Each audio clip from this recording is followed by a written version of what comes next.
დიდი მადლობა დიანა მოწვევისთვის. დავიწყოთ იმით, ალბათ ყველაზე მარტივი შეფასება ეს არის, რომ ყველაზე მწვავე რეზოლუციაა, რაც ალბათ აქამდე მიუღია ევროპარლამენტს. რო ვკითხულობდი რეზოლუციის ტექსტს, ჩემთვის ვფიქრობდი, რომ აი ჯორჯია რო ამოიღო, ალბათ წარმოიდგენ ბელარუსს მის ადგილას, ისეთი სურათი იხატება და ძალიან სავალალოა. გამოირჩევა იმით, რომ გარდა იმისა, რომ არის მოწოდება არაღიარებისკენ ამ ხელისუფლების, გამოირჩევა იმით, რომ ჩანაწერებია გვარები მითითებული სანქციების და ასე ვთქვათ დასანქცირებულების მოთხოვნის წრე არის ძალიან გაფართოებული, სწორედ აი ხელშემწყობი ინსტიტუციების პირების, მედიის ჩამონათვალია და საინტერესოა ამ შემთხვევაში ისიც თუ როგორ უპასუხებს ქართული ოცნება ამ რეზოლუციას. მათ უკვე უპასუხეს ნატალია და თქვენს რომ კი ბატონო deep state-ი ევროპულ ბიუროკრატიაში, ბრიუსელის ბიუროკრატიაში.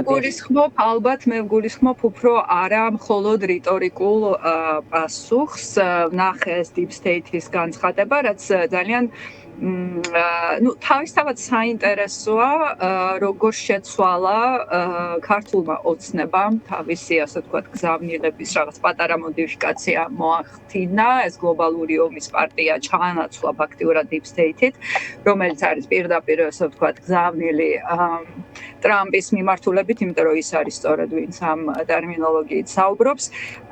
და აქვე დავამატებ იმას, რომ მე არ მახსოვს, არ ვიცი თქვენ თუ გქონიათ მასთან კითხვის დასმის საშუალება, ზუსტად ვინ და რა არის deep state-ი საქართველოში, იმიტომ რომ ჩემი გადმოსახედიდან deep state-ი საქართველოში არის სწორედ ქართული ოცნება.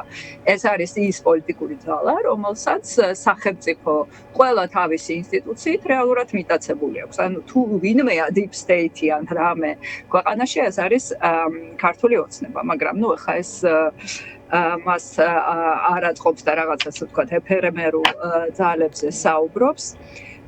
მაგრამ მე მგონია, რომ ამას მოყვება გარკვეული ნაბიჯები. მე არ ვთვლი, რომ ეს იქნება პირდაპირ რეზოლუციის, ასე ვთქვათ, საპასუხო, მაგრამ ალბათ ამ ტიპის რეზოლუციის, ასე ვთქვათ, საბაბად გამოყენება შეიძლება.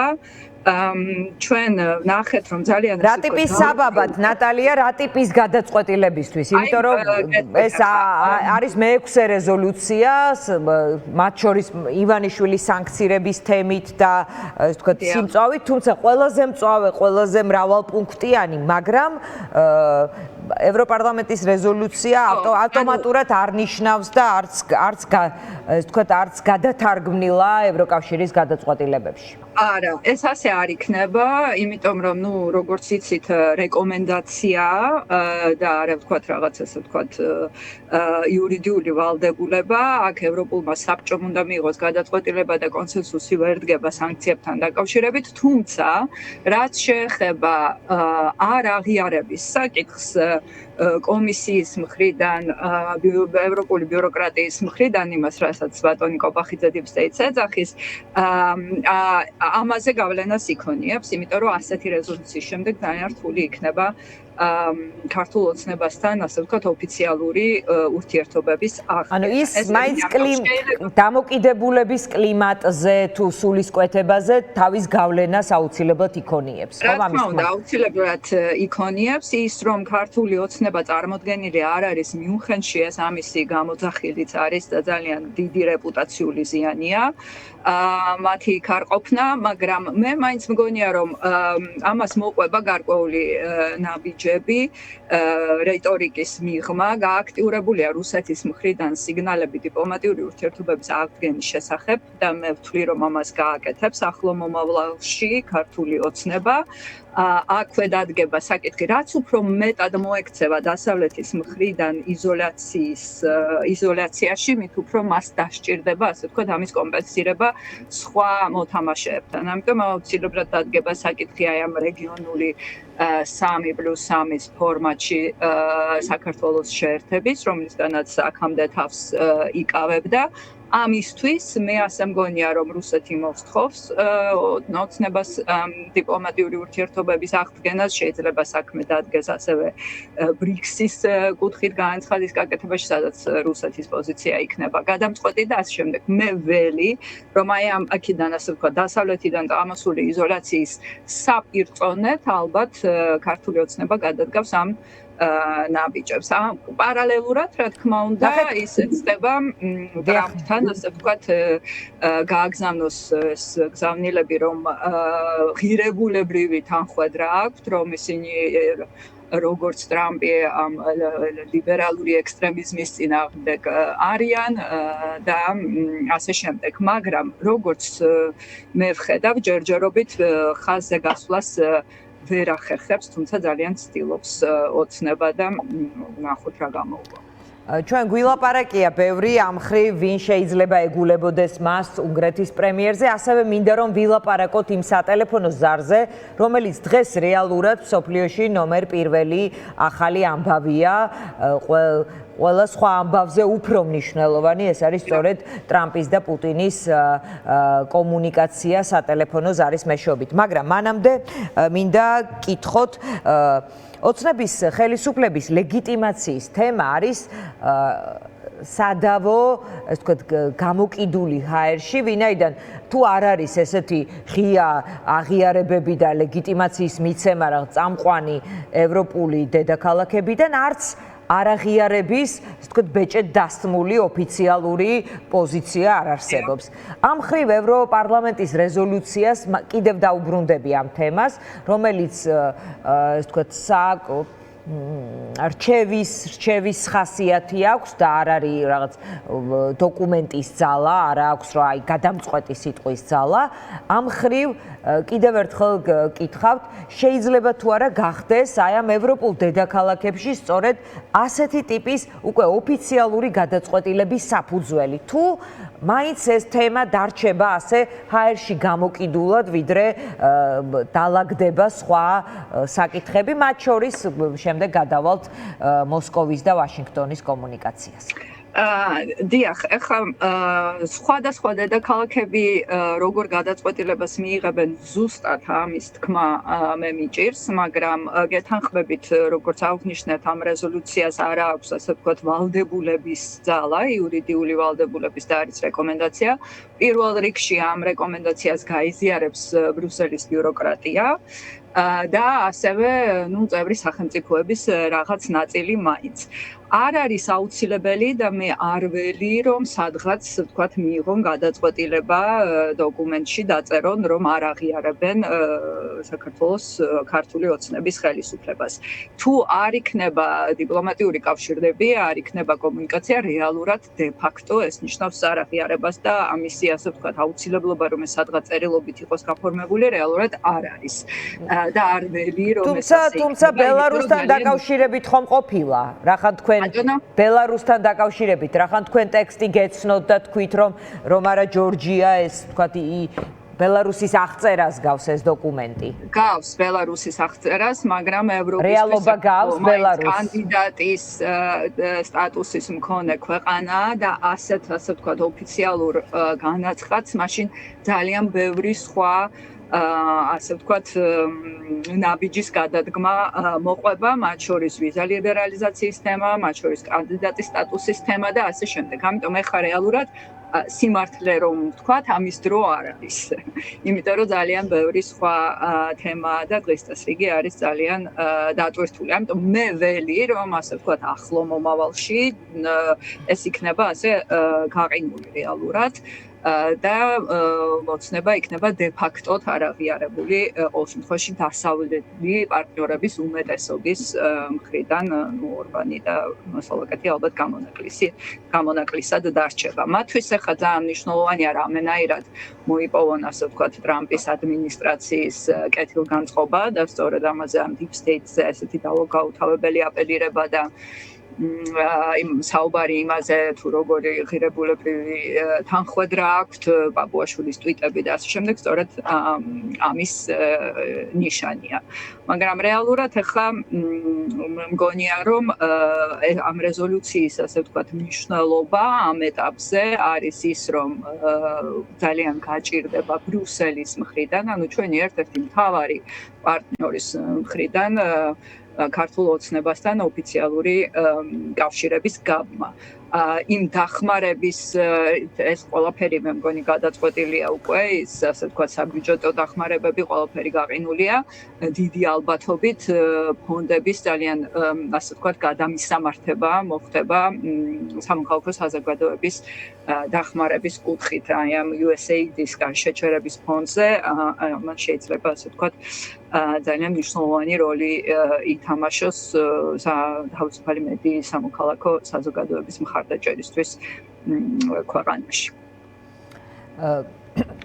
არა მხოლოდ Deep State-ი, არამედ ხშირად ციტირებენ ოცნების ლიდერები და მათთან დაკავშირებული მედიები აქტიურად ტრამპის და მასკის იმ გზავნილებს, რომელზეც აღქმა არის და ვთქვათ ასევე გვახსოვს, მათ შორის USAID-თან დაკავშირებით და სხვა და სხვა, აი როგორ ემთხვევა თითქოს ასე არის მოწოდებული ის რასაც ამბობდა ოცნება, აი იმას ამბობს დღეს ტრამპი და მასკი ის ვისაც ებრძოდა ოცნება მათ შორის აი USAID-ის პროგრამებს და ზოგადად USAID-ის აი ეხლა სწორედ მას გამოუცხო მოკლედ ტრამპის ყველა გადაწყვეტილებაში ცდილობენ ასე ვთქვათ საკვები იპოვონ ასე ვიტყვი რამდენად არის ამის საფუძველი რეალურად რეალურად ახლა გარკვეული საფუძველი არის, ამას ვერ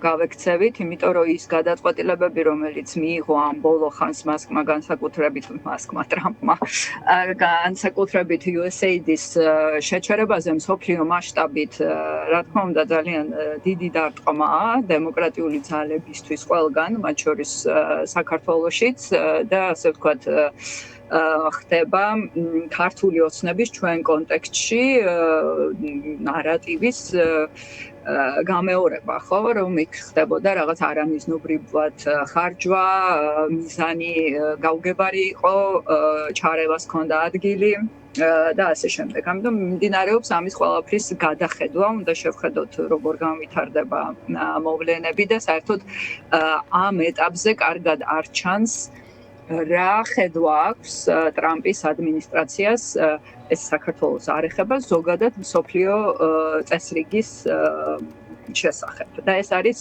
მსოფლიო წესრიგი, იქნება ერთ-ერთი მთავარი თემა, რომელზეც იმსჯელებენ მიუნხენში ხვალ და ზეგ და ამ თემის მნიშვნელოვანი შემადგენელი ნაწილია ასევე ევროატლანტიკური პარტნიორობა. დარჩება ეს ევროატლანტიკური პარტნიორობა ძალაში, შეინარჩუნებს თავის ფორმებს, თუ რაღაცა ცვლილებებს განიცდის, იმიტომ რომ ტრამპი არა მხოლოდ ასე ვთქვათ აკეთებს გადახედვას დახმარების პოლიტიკის, არამედ ასევე გადახედვას აწარმოებს იმ პოლიტიკის, რომელსაც ნატოში ამერიკის შეერთებული შტატების წონას და წვლილს ეხება და საერთოდ წონას და წვლილს ევროპული უსაფრთხოების გამყარების კუთხით. ამიტომ არის მოლოდინი, რომ ის ევროპისგან მოითხოვს ამ წვლილის გაზრდას.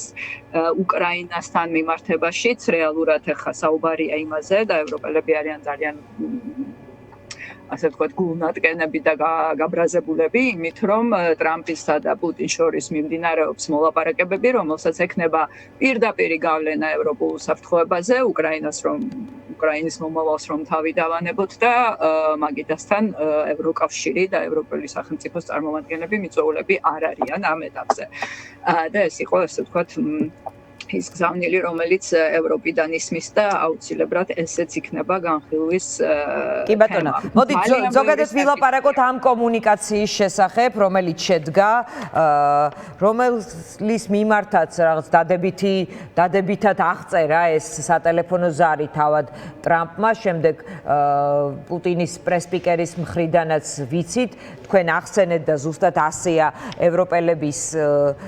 ევროპელები ცდილობენ საკუთარი თავი დაინახონ ამ პროცესში, მაგრამ რაღაც არ გავს პროცესი ასე მიმდინარეს. მოკლედ ეს მაინც რაღაც პერსონალიზებული გახდა მსოფლიო პოლიტიკა, რომელმაც რაღაც აწლეულები აშენა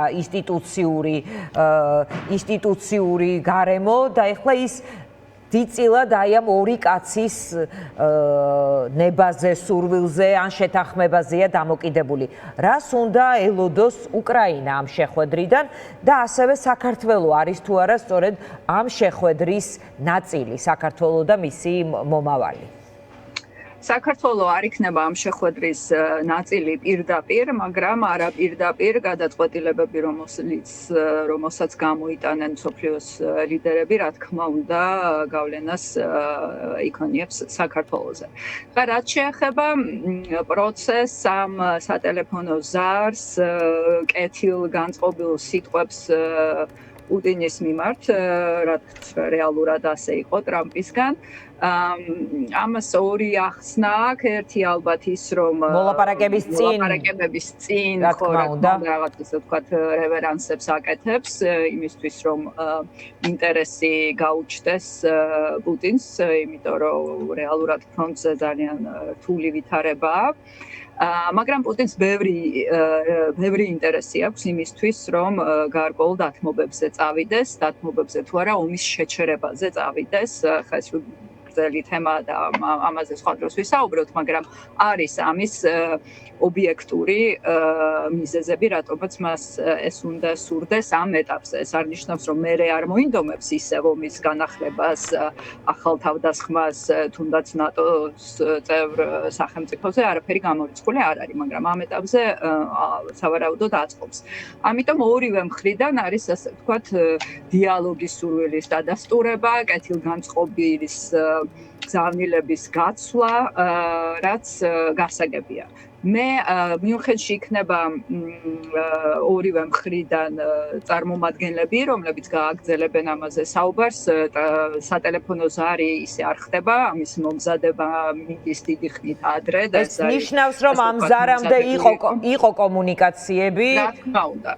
კომუნიკაცია იყო ძალიან დიდი ხნის განმავლობაში, ეს ზარიც მზადდებოდა და ალბათ ვთქვათ ამის მიზანი ამ ზარის იყო სწორედ ეს, მერე ტრამპმა ესაუბრა ზელენსკისაც. მე არ ველი, რომ ეს მოლაპარაკებები ასე მარტივად წავა და დასრულდება, იმიტომ რომ ეს ორივე თქვენ აღნიშნეთ, ასე ვთქვათ, პერსონალიზებული ხასიათი მიიღო პოლიტიკური გადაწყვეტილებების მიღებამ, საკმაოდ რთული და გარკვეულწილად ურთიერთგამომრიცხავი პერსონაჟები არიან, მიუხედავად იმისა, რომ რამეში გვანან ერთმანეთს, ეს მსგავსება შეიძლება მათ საწინააღმდეგოდაც მოქმედებდეს. ძალიან მანდ არის სერიოზული თემები. ყველაზე უფრო რთული თემა არ არის ტერიტორიული. უნდა ვიფიქროთ რა სურს, ასე ვთქვათ, გავაანალიზოთ რა სურს რუსეთს, რისი მიღწევა უნდოდა მას ამ ომით. ეს ტერიტორიული, ასე ვთქვათ, დაპყრობითი ომი, რომელიც მან გააჩაღა, არის არატერიტორიული მიზნების მისაღწევად. აქ ტერიტორია რუსეთს არ აკლია. თავარი მიზანი არის ის, რომ უკრაინა არ უნდა იყოს როგორც თავად რუსები ამბობენ, ანტირესია, ხო? ანუ რუსეთის ასე ვთქვათ, საწინააღმდეგო ბლოკის ნაწილი.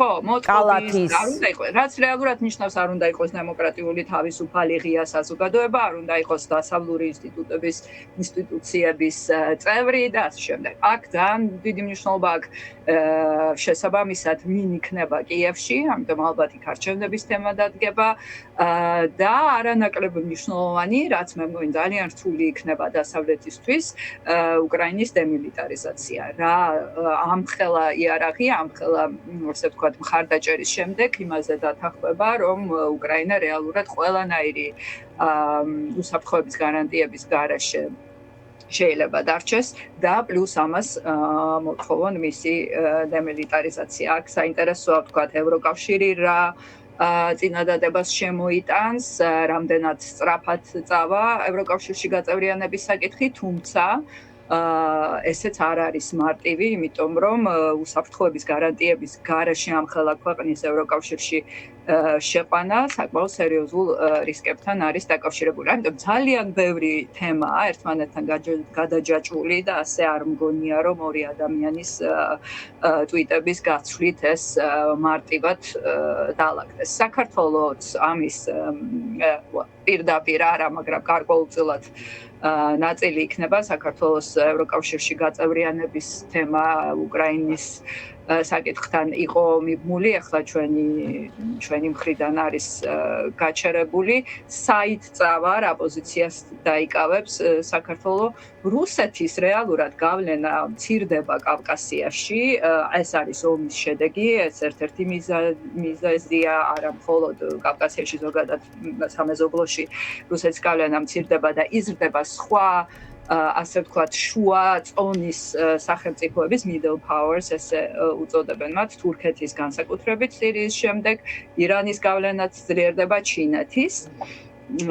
და როგორც იცვლება ახლა რასაც ვაკვირდები მე მდგომარეობა სამხრეთ კავკასიაში, ასე ვთქვათ, რუსეთის ექსკლუზიური გავლენის ზონიდან ხდება გამოსვლა და ასე ვთქვათ, ახლო აღმოსავლეთთან გაერთიანება ამ პოლიტიკური სივრცის. ეს არის სრულიად საწინააღმდეგო იმისთვის, საქართველოს 2 საუკუნის განმავლობაში იბრძვის, მაგრამ რეალურად მაქით მივდივართ და ქართული ოცნების გადაწყვეტილებები სწორედ ამას უწყობს ხელს, ამაში ხედავენ ისინი, ასე ვთქვათ, ხეირის, პირადი ხეირის, ფულის გაკეთების, გამდიდრების გარკვეულწილად შესაძლებლობას და აი ბატონო, ამ მხრივ мотиваციები შეიძლება ითქვას, რომ უფრო ფინანსურიც ჭარბობს აი ამ ახალ დღის წესრიგში, რომელსაც შეერთებული შტატების ახალი ადმინისტრაცია თავაზობს. მოდით დაველოდოთ რა გაგრძელება ექნება პროცესს და აუცილებლად ვილაპარაკებთ უფრო წვრილად ამ თემაზე. ძალიან დიდი მადლობა ნატალია საბანაძეს, რომელიც ჩვენს კითხვებს პასუხობდა. რეკლამის შემდეგ დავბრუნდებით პირდაპირ ეთერში.